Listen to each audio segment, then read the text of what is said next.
Oh my, I have to talk about this. This transmission is shifting so much smoother now. My God, this transmission is shifting like a brand new car again. That's incredible.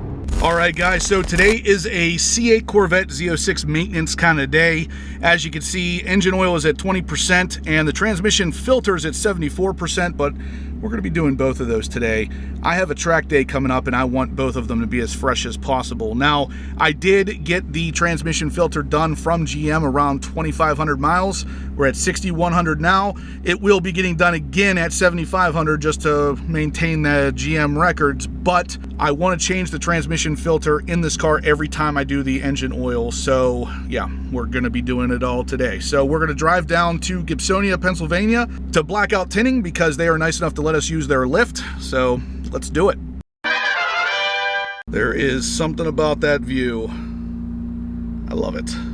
All right, guys, so here we are at Blackout Tinting, walking in, and of course, right in the showroom here is a Tesla Cybertruck. You guys have seen this on the channel before, but it's kind of interesting. This one has gotten gloss PPF installed all over it, so you can see it's a lot glossier than it would be normally. The stainless doesn't really have a gloss factor to it, but now it does. Looks kind of cool. Anyway, we're walking back to the back side of the building where the car's at, and we got a couple cool cars back here too. A stealth wrap Tesla, which is cool. Of course, we gotta mention Jamie's car here. Check this out. This is Glass City Car Nerd. He's on the chat a lot, but check this thing out. Old Bronco looking really, really clean. Moving on though, we got the stealth wrapped TRX. Just makes me regret not stealth wrapping mine because that looks really good. I love stealth wraps, but I was so torn on whether I should stealth wrap mine. Now I kind of wish I would have. We got Dana's Z06 here. We were gonna do an oil change on his too, but he failed to get an oil filter. He failed. There's the ZR1. She's pretty much filthy dirty. I gotta get down here and give her some love. There's the Z06 on the lift. We're gonna get started right now. All right, so before we put this thing up in the air, we're gonna actually take the oil cap off. This is just so the oil will drain a little bit easier for us. We'll just come in here, pop this cap off, and then we're ready to put it up in the air. All right, guys, so we got the car up in the air. We're underneath it looking out the back. And you can see pretty much all the holes we're gonna need right here. So right here is the oil filter. This is a plastic cap. This is obviously not a canister style filter. You gotta pop the plastic cap off and change just the core element. And then of course we have the actual drain plug right here. And then over to the left, we have the dry sump oil plug. We're gonna need to release both of those to get all the oil out. So right there's the main plug, there's the dry sump, and then of course the oil filter cap right there. So what we're gonna do, because I have to change the transmission filter anyway, is we're just gonna take off the plastic panel and the aluminum panel while we're at it. We're just gonna take it off and then change the oil and then also change the transmission filter. So what we gotta do is take out all of these bolts right here along the plastic panel part, and then all of these bolts underneath on the aluminum panel. The majority of them along the plastic line right here are 13 millimeter. There are also some 10 millimeter bolts up there, but the real interesting bolts are the ones on the aluminum pan back here because they are actually a special kind of bolt, and it takes an E16 socket. And of course, I'll link this in the description down below. I got these on Amazon, but that's the socket you're gonna need to remove those bolts on that aluminum pan. And then also you're gonna need another E8 socket to remove the filter housing for the transmission. We'll talk more about that when we get to that point. For now, let's go ahead and get these pans off.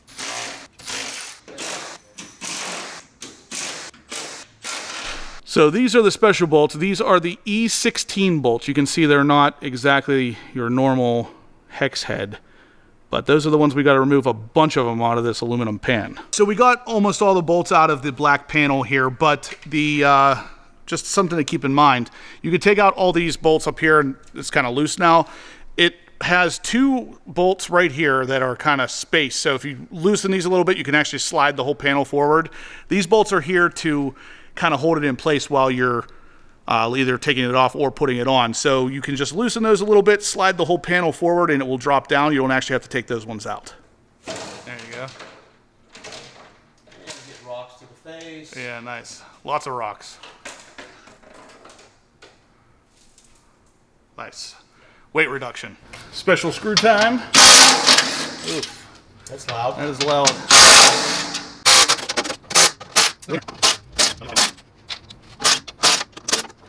While videoing removing the E16 bolts, we realized this black panel in the back is held on with, looks like 4 7mm screws. You're going to want to take that off before you can get the entire silver aluminum panel off. Once you get all of the E16 bolts out, you'll find that there are 2 13mm bolts on each side by the jack puck area that kind of hold the panel in place. So once you remove those, this baby's coming down. I would appreciate if this baby doesn't come down. So come on over here. Yeah, I was going to say I'll hold it. It's going to be... There you go. All right. You got it? Yeah. Can you get it under? Yeah, so you can let it go. All right. This, I'm just going to lean. A lot more gravel. I'm just going to lean this one. All right. We've got a pretty clear view of what's happening under here now. So without the panels in place, you can actually pretty clearly see the dry sump plug, the oil drain plug, and then of course the oil filter cap. And then way up in here is the transmission filter. We're going to get to all of that in a second though. So we're going to start with the oil draining part. So first we'll start with the oil drain plug. And the oil drain plug, guys, 15mm socket. And we went to Harbor Freight for a special here, guys, because with the lift at Blackout Tinting, they don't do oil changes here. We needed something that was going to reach up in here and far enough to prevent a lot of splashing. So let's go ahead and get that, that drain plug out of there and hopefully limit splashing. Oh, It fell. listen to that. All right, so we're gonna let that drain, and then we're gonna hit the dry sump plug next, which is just gonna be the 3/8 end of a socket wrench. It's just gonna be a quarter turn, and then you pull it out and get ready for the waterworks.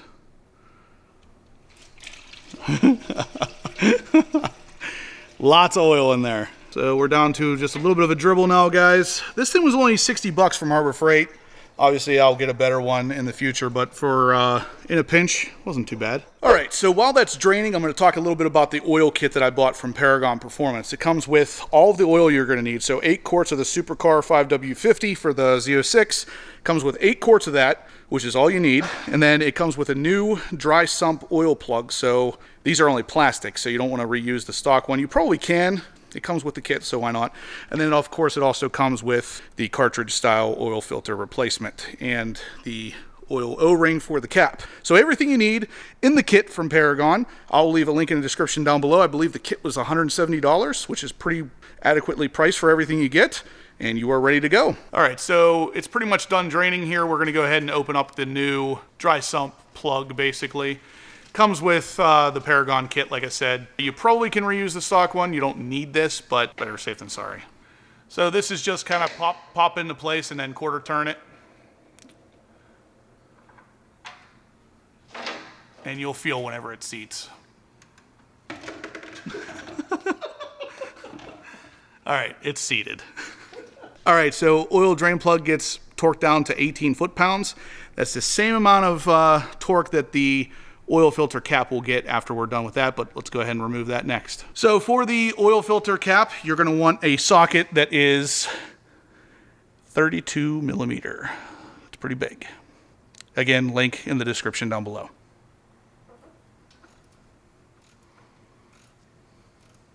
So after it's done draining, just kind of pull it. Yeah, it's just a whole assembly with the filter attached to it. So we can just pull the filter out and it will unclip from the oil cap, and then we'll replace the seal around it. There you go. There you go. Yeah. Just splattered it Nice. Nice. Yeah. All right, that's the oil filter. It looks pretty used. And here is the new filter, the new O-ring.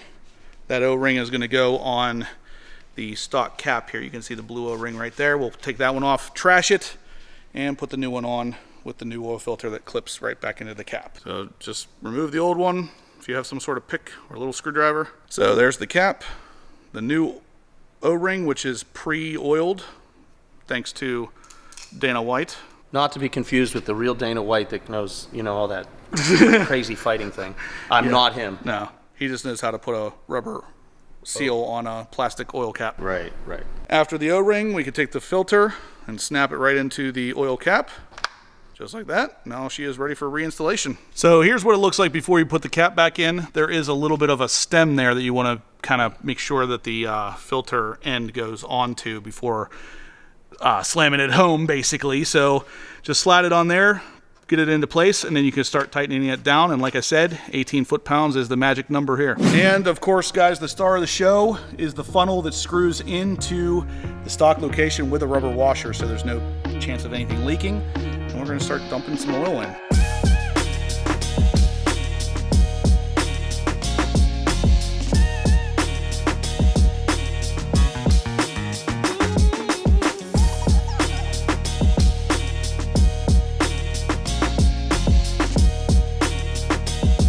Okay, so the Z06 takes 8 quarts, but I'm gonna put in about 7.5 and then check the level. That's about half there. So we'll bring it up to temperature. If you guys aren't familiar with the process, you actually have to get the car up to 175 degrees and then use the dipstick there to ensure we are at the right capacity. So we'll go ahead and do that and then add more oil if necessary. All right, so we got the oil changed. We got the old oil drained. We got the new oil put in. The next step is to remove the transmission filter housing. Now, as you can see here, it's just a little aluminum circle with 4 screws. And those screws are, again, a special screw. It is an E8. Again, that's what it looks like in case you want to know. The end of it is kind of odd, but you can buy them at Amazon. I'll have them linked in the description down below.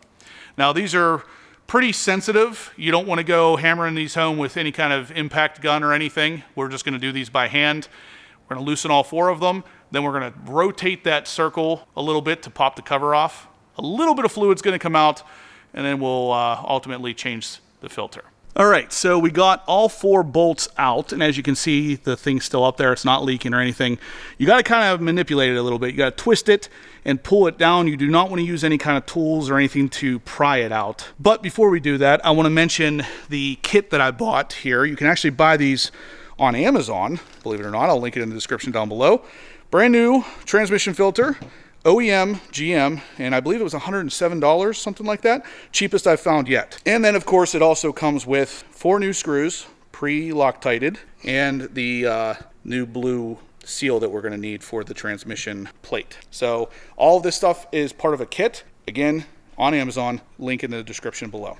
Yep, just work the plate back and forth, and then eventually it will pull off, and you'll get a little bit of fluid out. So be prepared for that. It's tight in there with that rubber seal, so you work it back and forth and just pull the entire thing out. Like I said, don't use any kind of pry or anything because it is just it's pretty soft aluminum. All right, so we got the cap off. As you can see, it's kind of slowly leaking now. We're gonna pull the filter out next, but I wanna show you the cap and what we have to do to replace the seal on this. So this is the cap, 4 bolts on that side, pop the cap off. We're gonna replace that blue seal. We cleaned it up a little bit with a rag. Just make sure you get all the fluid off. As you saw, or didn't see, I should say, when we pulled that off, a little bit of fluid does come out, so be prepared for that. But nothing crazy. You're not losing a lot of fluid by doing this. Plastic ain't gonna hurt the metal. There you go. All right, so old one off. New one gets coated in transmission fluid. There's still a little bit leaking out of the transmission, so put that on the finger. Lubricate the O-ring, and then snap that back into place.